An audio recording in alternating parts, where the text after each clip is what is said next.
Sebanyak 67 kes kesalahan direkodkan sepanjang 8 hari pelaksanaan Ops Pantau 2026 sempena Ramadan yang dijalankan Kementerian Perdagangan Dalam Negeri dan Kos Sara Hidup KPDN Selangor.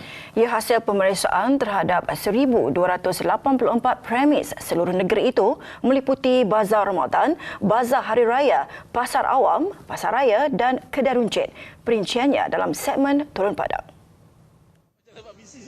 Pengarah KPDN Selangor Muhammad Hanif Asari berkata antara kesalahan yang dikenal pasti termasuk gagal meletakkan dan mempamerkan tanda harga. Malah katanya terdapat juga peniaga dikesan meletakkan tanda harga yang mengelirukan, menggunakan alat timbang dan sukat tidak ditentu sahkan selain tidak mempunyai permit barang kawalan berjadual serta menjual barangan menggunakan cap dagang tidak sah. Kita tak nak ada menggunakan peluang, mengambil peluang ini untuk menaikkan harga sesuka hati, mencatut dan sebagainya.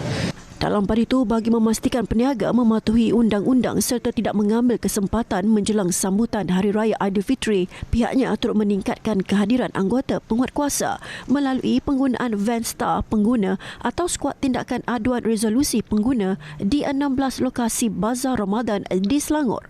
Sekiranya ada peniaga mengambil kesempatan harga yang munasabah, yang tidak munasabah dan juga apa-apa yang dirasakan tidak mematuhi undang-undang ataupun peraturan yang kita tetapkan, boleh terus membuat aduan di Vanstar. Kita ada pegawai kita yang bertugas. Beliau turut menegaskan pemeriksaan di bawah Ops Pantau akan diteruskan sehingga menjelang Aidilfitri dan tindakan tegas akan dikenakan terhadap peniaga yang didapati melakukan kesalahan. Tambahnya, KPDN Selangor turut menganjurkan 16 Bazar Ramadan Rahmah BRR di seluruh Selangor yang menawarkan menu rahmah serta juadah pada harga berpatutan.